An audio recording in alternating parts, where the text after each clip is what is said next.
Traoré Moussa, bonjour. Bonjour. Général Abdoulaye Coulibaly, le parcours exceptionnel du pilote de Houphouët-Boigny. Alors, c'est la titraille de votre ouvrage. On aimerait donc savoir d'où est partie l'idée de l'écriture de ce livre. Merci. Il faut dire que j'ai fait la connaissance du général Coulibaly à l'an 2000. Et après 3 années, je me suis rendu compte que c'était une mine d'informations. C'était une personnalité multidimensionnelle. Et c'est alors que je lui ai suggéré en 2003 d'écrire un ouvrage. Et il m'a même donné rendez-vous à Paris, que je suis arrivé. Bon, on s'est retrouvé dans sa résidence. Moi, je suis venu en jeune journaliste, je suis venu avec au moins 200 questions, dans l'espoir qu'il réponde aux questions pour que je puisse écrire sa biographie. Mais hélas, arrivé à Paris, il dit non, qu'il ne peut pas répondre à toutes ces questions. Et il me demande de voir moi-même ce que je peux écrire sur lui, de le faire.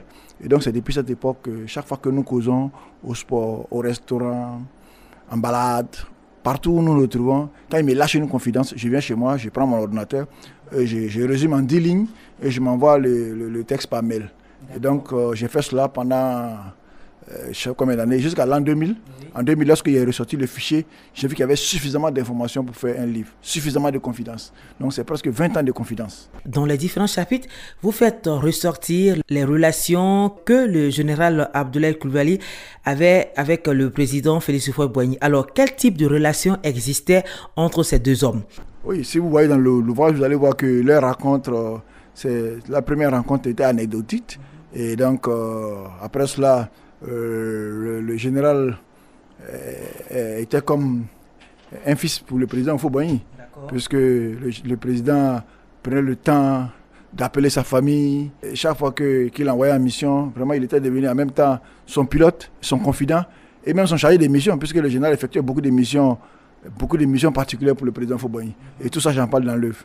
Et dans l'œuvre également, vous parlez aussi de la générosité de l'homme. C'est un trait de caractère qu'il partage aussi avec Félix Houphouët-Boigny. Effectivement, c'est justement l'une des raisons pour lesquelles j'ai écrit cet ouvrage. Je me suis rendu compte que le général Coulibaly, malgré l'argent que lui-même il a eu, malgré les personnes assez fortunées qu'il a rencontrées, malgré les quantités d'argent qui ont circulé sous ses yeux, il est resté lui-même, il est resté humble. Et je pense que ce sont ces qualités humaines que je voulais surtout mettre en exergue. C'est un homme, il fait partie des gens en voie de disparition, des gens qui ne placent pas l'argent au devant de leurs relations. Voilà, tous ceux qui fréquentent le général Coulibaly avec une calculatrice en main, l'amitié ne dure que le temps d'un feuille de paille. En tout cas, vous verrez qu'autour de lui, il n'y a que des gens de valeur. Il y a des gens qui arrivent et qui passent dans sa vie comme un éclair.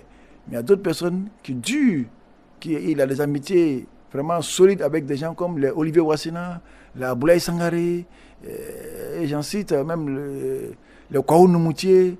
Il y a des gens avec qui vraiment il a des relations solides. Et quand je dis relations solides, c'est vraiment l'amitié au sens premier du terme. Alors, à la page 109 de cet ouvrage, vous dites ceci: l'un des grands enseignements reçus par le général Coulibaly à l'ombre de Houphouët-Boigny est que la confiance ne se donne qu'une seule fois. Quand la confiance est perdue, plus rien ne peut marcher. Oui, effectivement, le général Coulibaly, c'est la même leçon qu'il applique.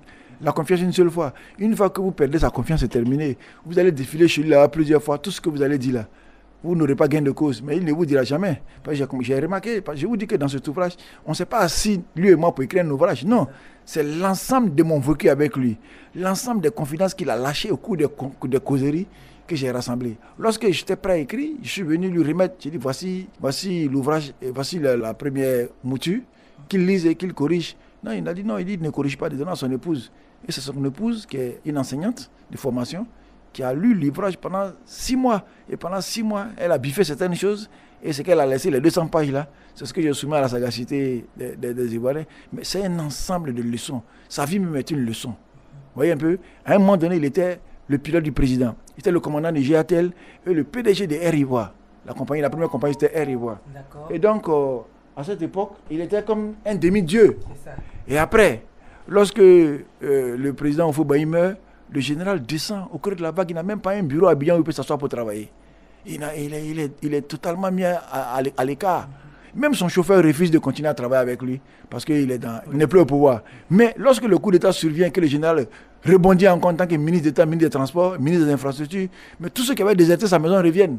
À la fin de la transition, lorsqu'il est interné à l'ambassade du Nigeria et que le chemin de croix commence pour lui, mais tous ceux qui sont revenus retourne encore, le général revient encore seul dans sa maison. Seul, je te dis bien seul. puisque je le fréquentais tous les jours. Je vois que tous les visiteurs ont disparu. Après, quand le président Ouattara arrive, que le général regrimpe encore, il devient commandant enfin, je peux dire comme le PCA de Aéria, PCA de Air Côte d'Ivoire, conseiller du chef de l'État pour les questions militaires. Mais sa cour redevient pleine. Mais le général, il n'est pas bête, il n'est pas fou. Il sait parmi tous ces invités, toutes ces personnes qui vont et qui reviennent, qui est fidèle et qui n'est pas fidèle. Voilà pourquoi je dis que c'est un enseignement, c'est un livre, sa vie même, c'est une leçon pour nous. Quel retour avez-vous eu de la part du général Abdoulaye Coulibaly après la sortie de ce livre? Oui, bon, il n'a pas voulu faire la censure parce qu'il a dit qu'en tant que militaire de formation, il a ce qu'on appelle une obligation de réserve. C'est-à-dire que s'il lisait l'ouvrage avant l'apparition, certainement que le livre n'allait pas paraître parce qu'il allait barrer beaucoup de confidences. Mais malgré ça, sa femme a barré beaucoup de confidences, mais il reste encore 200 pages. Et le général, ce qu'il n'a pas, il dit simplement, c'est ce qu'il a dit à la cérémonie de dédicace. Il a dit que j'ai fait un travail extraordinaire. Lui-même, il est surpris parce qu'il m'a fait certaines confidences il y a 10 ans, 15 ans. Il ne sait même plus, il ne se rappelle même plus dans quelles conditions et où il me l'a dit. Donc, il ne sait même plus. Donc, quand il lit, il est étonné, il est surpris. Et moi, mon objectif, c'est que les jeunes générations s'inspirent de ce modèle. En tout cas, les gens qui ont envie d'éduquer leurs enfants correctement, il faut offrir ce livre à vos enfants pour qu'ils lisent, pour comprendre qu'on peut être riche. On peut avoir côtoyé des gens riches et puis rester soi-même. Alors, M. Traoré Moussa, quelles leçons voulez-vous que les lecteurs retiennent de cet ouvrage? C'est que chacun a son destin. Il faut retenir que Dieu seul est le maître du destin des hommes. Vous pouvez descendre, être dans le creux de la vague et rebondir.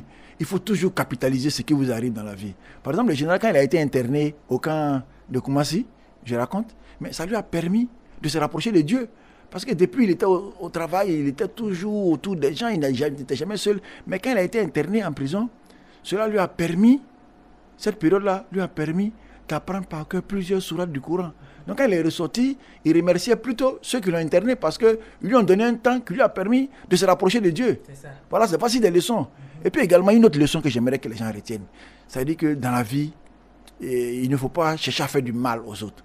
Lorsque, pendant la crise en 2000, et ça je raconte là, c'est extrait là dans les livres, mais c'est une grande leçon pour chacun. Le général, les forces fidèles à l'ancien président sont venus installer 2 barrages de part et d'autre de sa résidence. C'est vrai qu'il y avait le blocus du Golfe, mais il y avait un blocus aussi sur la résidence du général Coulibaly. À gauche de sa maison et à droite, il y avait au moins de solides barrages pour filtrer toutes les entrées chez lui. Mais les gens qui ont envoyé les militaires ont oublié de leur donner à manger. Ils ont oublié que c'était des êtres humains qui étaient là. Qu'est-ce que le général faisait? Malgré les incertitudes, sa petite réserve de nourriture, il en donnait aux militaires qui étaient là. Il leur donnait à boire, à manger. Et les gens qui étaient venus pour les piller, pour rendre compte à leur hiérarchie, sont devenus lui-même ses vigiles et fouillaient tout le monde. Donc quand moi j'arrive chez lui, les gens me soumettent à un contrôle, ils me parlent pour tout. J'ai dit, mais vous avez déjà fouillé la voiture, vous me parlez pas pourquoi? Il dit non, et il surveille le général. Ne pas que quelqu'un ait fait du mal au général en cette période. Donc vous voyez comment, en voulant lui faire du mal, les gens lui ont envoyé des vigiles pour le surveiller dans cette période d'incertitude qui était la crise de 2010. Mais c'est pour que les gens puissent retenir que dans la vie, tout ce qui vous arrive là, c'est Dieu qui a prévu ça. Ce que Dieu n'a pas prévu ne peut pas vous arriver. Donc, quand un malheur vous arrive, ne prenez positivez toujours.